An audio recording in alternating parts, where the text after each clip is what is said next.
Hello, ladies and gentlemen. My name is Kurt. Welcome back to Farlands or Bust. Oh, that's right. We ended the last episode with a nice in-suite jacuzzi. Ah. Whoa, I hear footsteps. Creepy footsteps.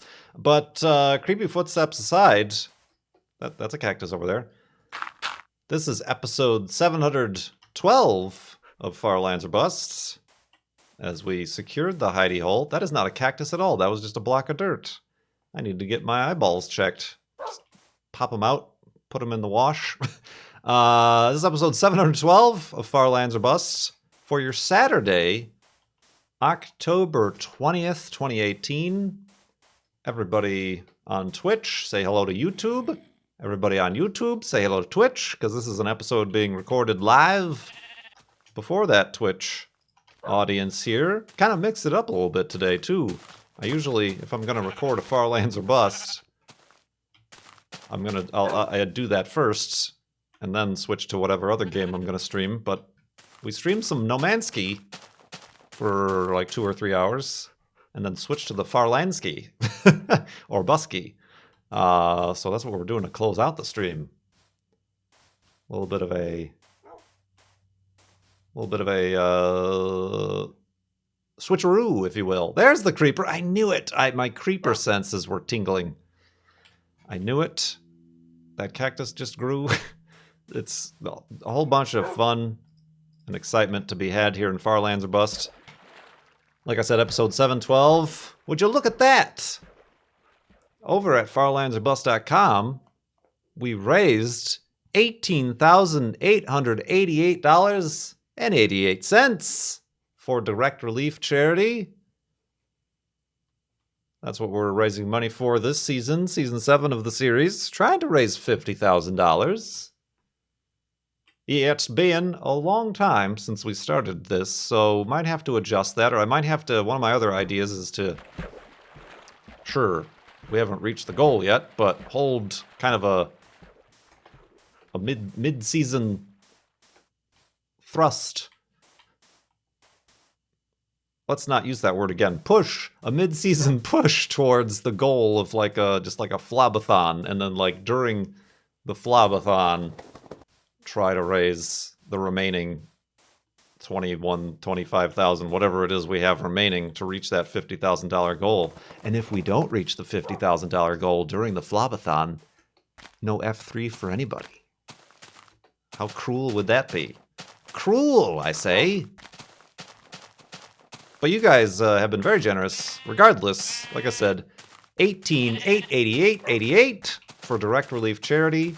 Our friend MC Gamer was recently, I think everybody's making the trip over to TwitchCon, and I think on his way he made a visit to the Direct Relief warehouses, where it's chocked full of all the supplies and things, a lot of which are being sent down to the recovery efforts for Hurricane Michael? Is that the name of the hurricane that went through the Gulf most recently?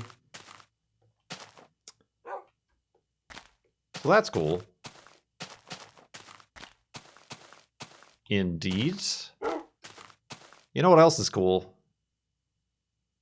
Oh, Wolfie doesn't care, so I guess nobody gets to know.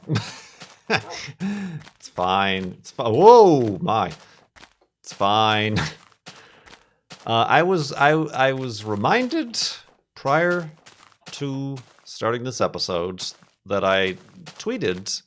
This was just an amusing observation I'd made. Particularly, probably something in common I have with anybody else who doesn't live where they grew up or around family or friends. I just noticed. I'm like, hey, when was the last time I had a conversation with another human being? Like a conversation, like a face-to-face, in-person conversation. Not counting, the grocery checkout clerk or whatever little random dealings you have with people, or saying waving to the neighbors or whatever. And I'm like, it's been 15 days, and that was yesterday, so it's been 16 days since I've held a conversation with anybody face to face. I think I've had a phone call with my dad and mom in that time. But I guess it feels like it, but it doesn't feel like it, because I'm also sitting here talking for recordings and talking to Twitch and for the live stream, and also talking to people doing collaborative series like the F1 and stuff. And now, speaking of No Man's Sky, doing No Man's Sky, some No Man's Sky with Beef and Etho. But yeah, I wonder, like, what does that do? What does that do to a person? And I'm sure I've had much longer stretches. It was definitely a deal with being in Arizona. And kind of one of the reasons I moved to Seattle is I know more people. Turns out I don't. It turns out I don't really. I do. It's on me. Basically, I'm not like blaming anybody but myself. I'm not much of a go-getter. And what's the word I'm looking for? I'm not much of a enabler. Isn't the word? It's a initiator of things. I don't know. I feel it's instigator, initiations of interaction and instigation. But socialite was another suggestion. But a lot of that boils down to my own inner social awkwardness. Like I feel like I'll be bothering somebody if I like get in contact with them, which I know generally isn't the case. In certain situations it might be the case, I don't know, but that typically isn't the case. But at the same time, I'm like, well, they're not reaching out to me, but that's my kind of follower mentality of waiting for somebody else to make the call, make the decision, which probably needs to be worked on, certainly. But yeah, that's super something to watch out for. Or like times I'm like, the only person I talk to isn't a person. It's a dog. I talk to Juno, and if any of that ever was recorded and made it out to public, I would be ruined because there's some things. No, it's pretty much just the voice I use talking to Juno. It's like a baby voice practically, which when I'm kind of self-aware while I'm doing it, it's like, this is strange. This is strange. You're an old man, Kurt. Why is this the thing you're doing?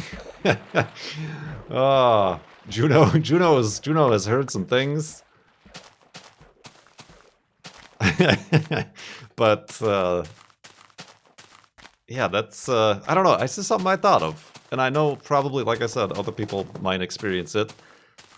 It's been suggested that I try out like meetup.com. Sponsor, not really. And I've looked at stuff that's there, but I've also not actually gone to any of these things. There's none that I'm like, there's like 10,000 like, let's go hiking and singles hiking in Seattle, and 20s and 30s social group, let's go out drinking. And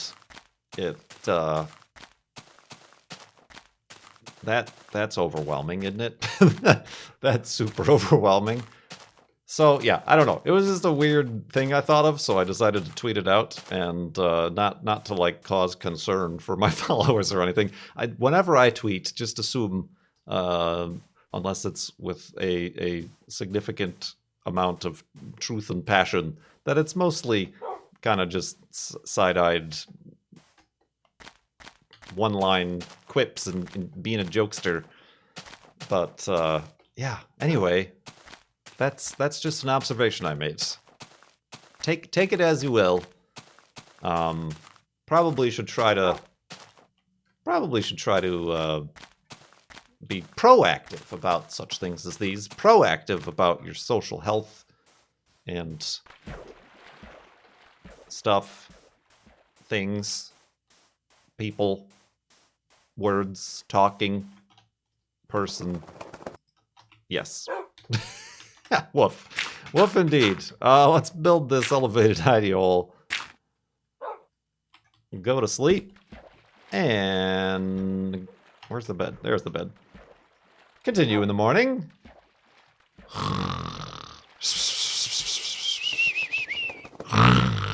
And awakeness. And awakeness. Yeah, at the same time, I saw the word roommate in the chat. I don't know what they were talking about, but at the same time, I don't think I would be able to live with a roommate. Like, it would probably be good. Whoa, speaking of roommates, I don't want that guy. Oh dear. Oh my. Hello. You're a quick. All right. Well, you're being sped up by Wolfie there.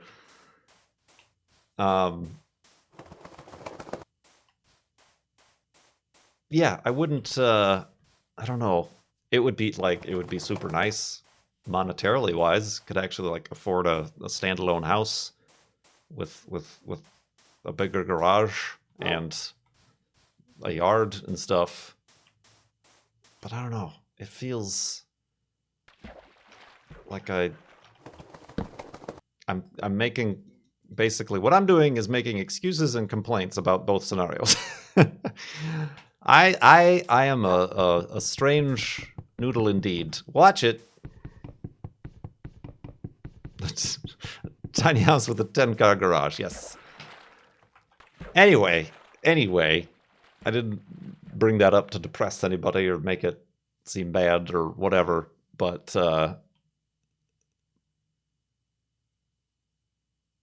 yeah. I'm trying to think of some positive way to spin this at the end, but there isn't. You know how we can spin it? By a question here from Xavier Penguin, who donated to Direct Relief. Xavier Penguin, what items in your pockets? Oh, I'm missing a word there. What items are in your pockets that you cannot leave home without? Similarly, what would you take related to hiking as well?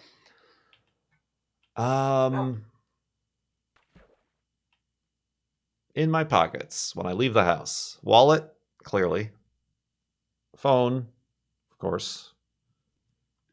I have my car keys and my house keys. Separate key rings. I know some people who keep their car keys, their house keys, if they have like work keys, all on the same keychain, key ring. And that's too much. If you lose one set of keys, you just lost them all. Gotta have compartmentalized safety procedures there. So yeah, I've got my house keys and my car keys separately, and wallet, and I always usually have a handkerchief in my left back pocket. And that's about it. Yeah, I'm not much of like an everyday carry. I think that is the internet meme. Is it a meme or just a frequently used kind of like everybody organizes and takes fanciful pictures and posts to their Instagram or Tumblr, their everyday carry, and some people carry pocket knives and flashlights and specific watches and their moleskin notebook to write down their genius thoughts that they have over anybody else, and their bullet journals, which is a fad that I don't understand completely at this current juncture, but whatever.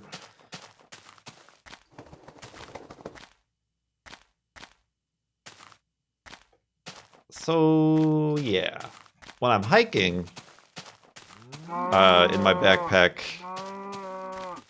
obviously I have my car keys and my house keys. My house keys I usually leave in my car when I park.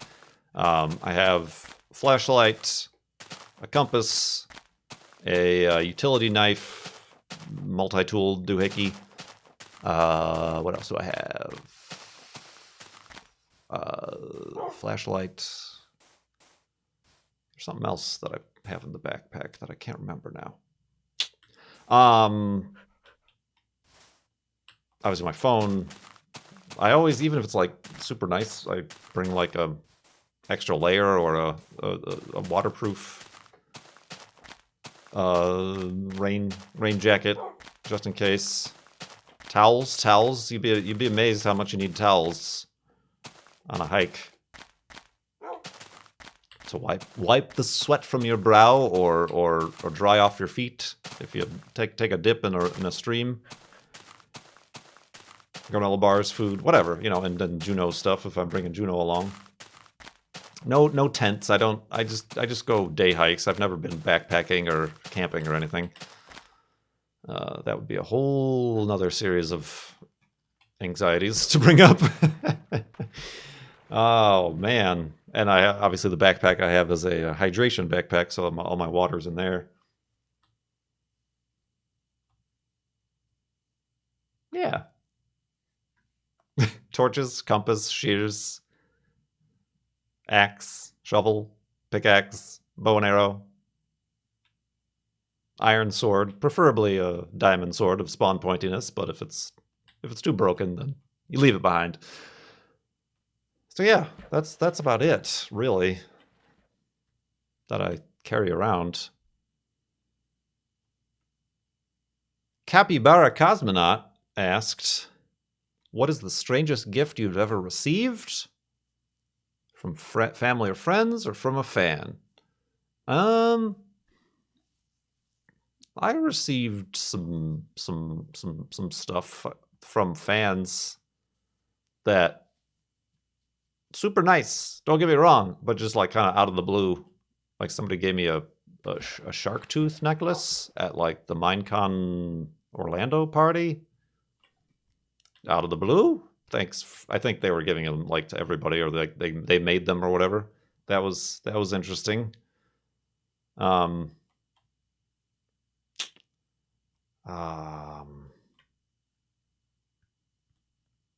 to think of like any weird or anything gifts that like family friends given me for like Christmas or birthdays. No, I can't think of one. My mom continues to give me turtles. Little, stone turtle sculptures or turtle ceramics. Any time there's a turtle sort of tchotchke to buy, she buys it for me and sends it to me in a care package or gives to me as a gift. So that's a thing. Still, even years after Speedy. So that's kind of a tradition there, I suppose. Yeah, but not much. No, I'm trying to think. Not much else. There was the one year my grandparents gave me, as a kid, I don't know what I was, like 11, 12. Just out of the blue on Christmas, a tennis racket? Which I'm, looking back at it, I feel like it might have been a suggestion from like my parents to like try to get me to pick up a sport because I really wasn't into the sports. I didn't ask for a tennis racket. I never expressed any interest in the sport of tennis or any knowledge of it even. So they got me a tennis racket, and then my parents enrolled me in tennis class. And I remember the first game we played, like they must have assumed, oh, these people, these children are signed up for tennis lessons. They must know the game of tennis. I didn't know the game of tennis. And like the first game, I'm like, so how does this work? Is that 1 point? How does the scoring work? Do I give you the ball every time to serve and then we trade it back and forth? And this was like the third week of like practicing. So, yeah, that was a strange one. That one I don't know if I can explain, other than that, like, my parents, like, didn't know what to suggest my grandparents get me for Christmas, so they thought of that. Yeah. I think normally I'm a pretty easy person to please. So even if it like seems weird or whatever, I'm like, oh, I can use this, or oh, this is helpful, or this is thoughtful. So indeed, right, Wolfie? Yep. Wolfie agrees. Cone Dodger asks, would you own a cat? When I first saw this question, I thought it says, do you own a cat? And I'm like, were you not here recently? Would you own a cat? I don't think so. I don't think I would own a cat. I don't know that I'm into cats. I've handled cats. I've handled cats. I've handled my fair share of cats. You crazy cats. They seem too fragile to me. Like, compared to a dog, clearly, like, cats seem like their bones are made out of air. Like, they feel like fish. Don't they? Like, as opposed to a dog, you can, like, wrestle and... I know cats are, like, resilient and tough and can scratch your face off and can fall from a building and land on their feet and walk away like nothing happened, but it just... Yeah. It's hard to put into words. Let's go to sleep. And continue in the morning.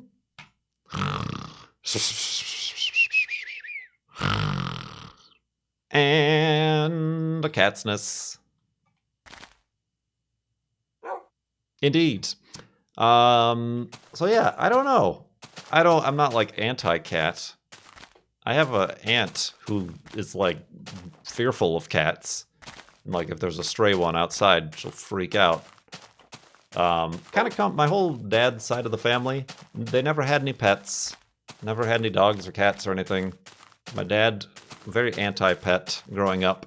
We had fish at first. I'm pretty sure we got Speedy without his permission, or my mom got me Speedy without his permission. Never. Well, my mom and sister were deathly allergic to cats and dogs, so that wasn't going to happen anyway. But yeah, the biggest pet we had was Speedy. But yeah, I don't know that I would go out of my way. I wouldn't actively seek cat ownership, is I suppose how I would put it. At the current juncture, I'm also pretty sure Juno would eat a cat. She's very interested in cats. We watch Maru videos on YouTube all the time. She's very attentive to that. But there are some neighborhood cats who she gets locked in a stare at, and if they make any sort of move, she lunges. Oh, she lunges. So that's generally not confident behavior for a dog to be around a cat. Just saying. Yeah,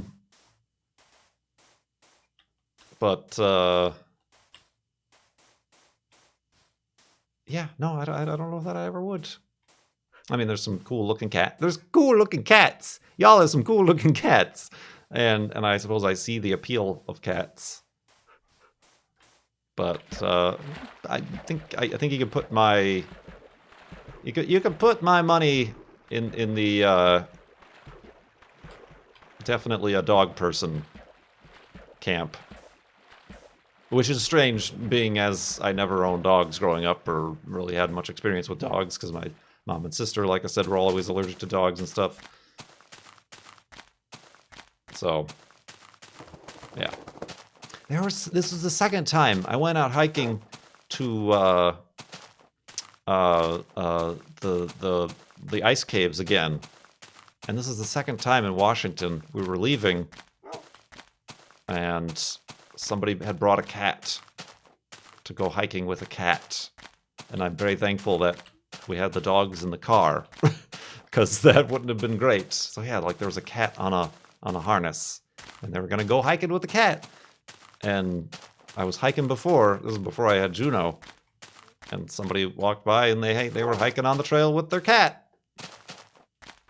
And I'm like, okay, you realize there are dogs around here, like off-leash dogs. That's the second time. Might have been the same person. No, I don't think it was the same person, but the second time. Very interesting. Very interesting. Cone also asked, do you miss recorded series? Or are you relieved you don't have to do them as much now? Skeletonus? Oh, Skelet. Oh, hey, hi. Oh, yep. Burn! Whoa! That went right over my shoulder. Hi. Oh, he wasn't there. Did he die? Is he dead? Oh, there's more of them. It's probably a spawner. Gotta go. Woo. I don't know how to answer that question, to be honest. They certainly are a lot of work. But then again, so is streaming. A lot of energy goes into streaming.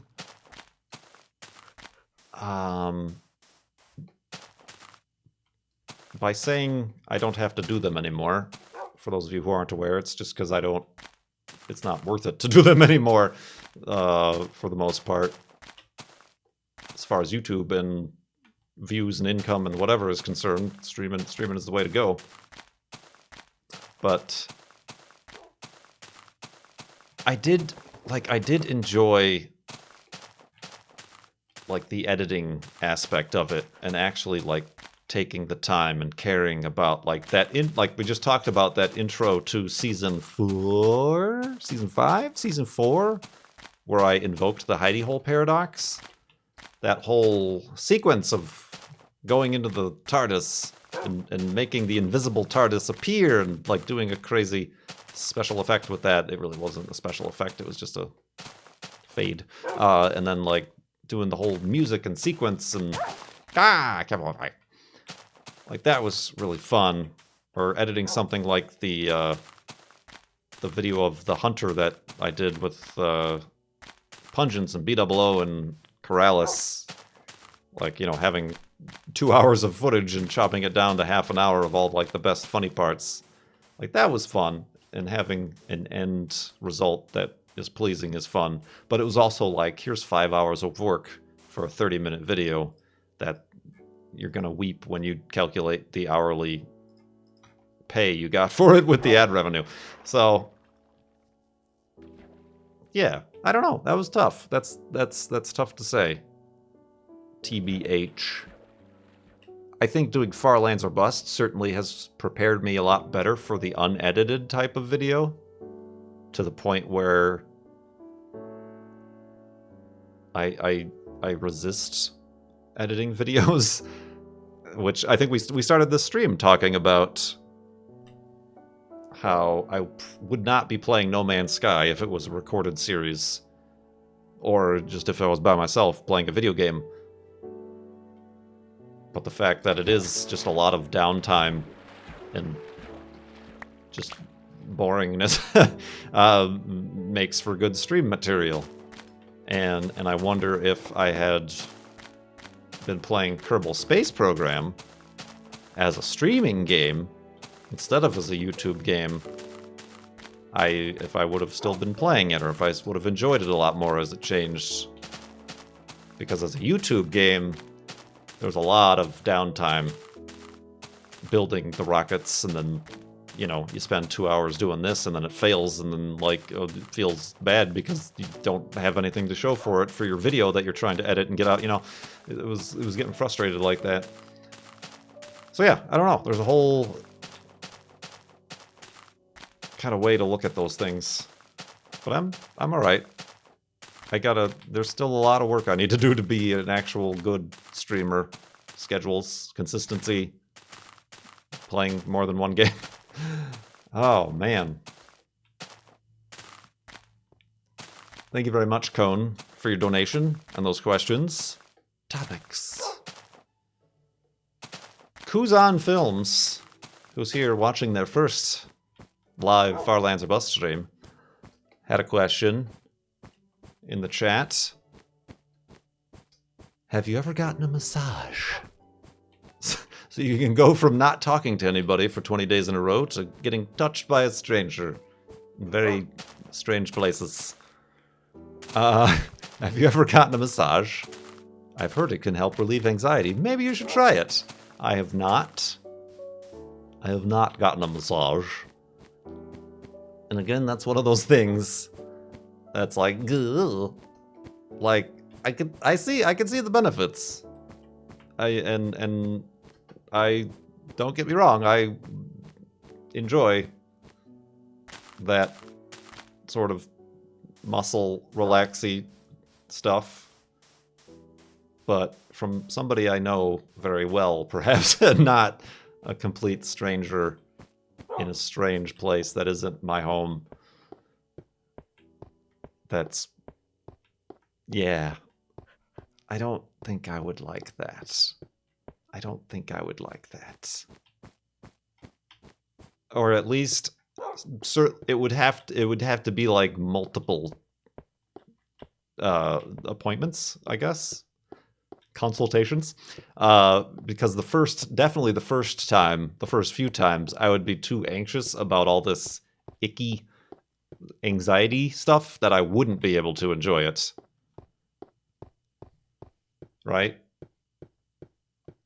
So that would be the problem with that. Ooh, look at this neat looking plateau up here. I could be completely wrong though. I don't know. I've never tried sushi either. I might like sushi. Probably don't, because I'm not that big into fish, but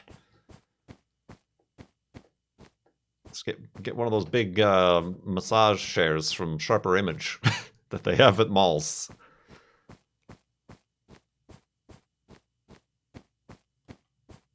Robot massage. Beep, boop, boop, boop, boop. That's the noise they make, right? To calm you down. Oh, man. You know what relieves anxiety and is now legal in Canada?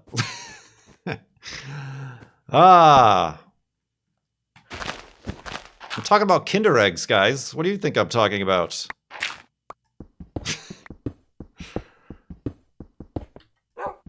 It's legal in Washington, too. Whoa, I ran out of torches. Speaking of blazing it. Oh, jeez. Ah, jeez. Sticking to the highbrow comedy here on Farlands or Bust.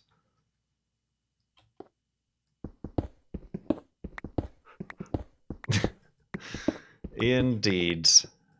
No, I have been meaning to actually... I talked about before how I tried smoking a single marijuana in the past, and it was not for me.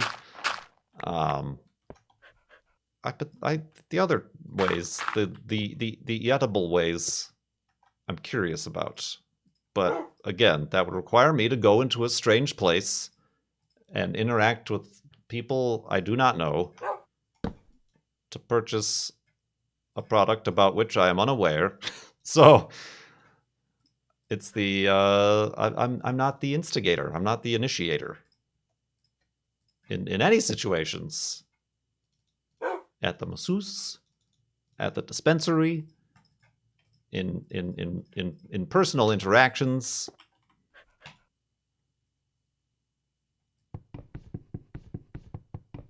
But I am here in Farlands or Bust. Woof, Wolfie agrees. Walking to them Farlands. Here for episode 712 of the series. Thank you so much for watching, and thank you for all the donations. FarlandsOrBust.com to keep donating. My name is Kurt. I will see you next time.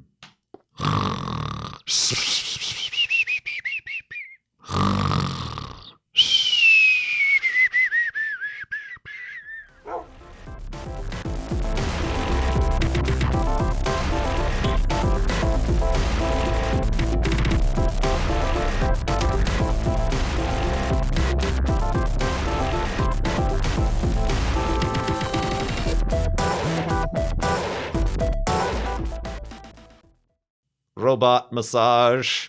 Beep, boop, boop, boop, boop.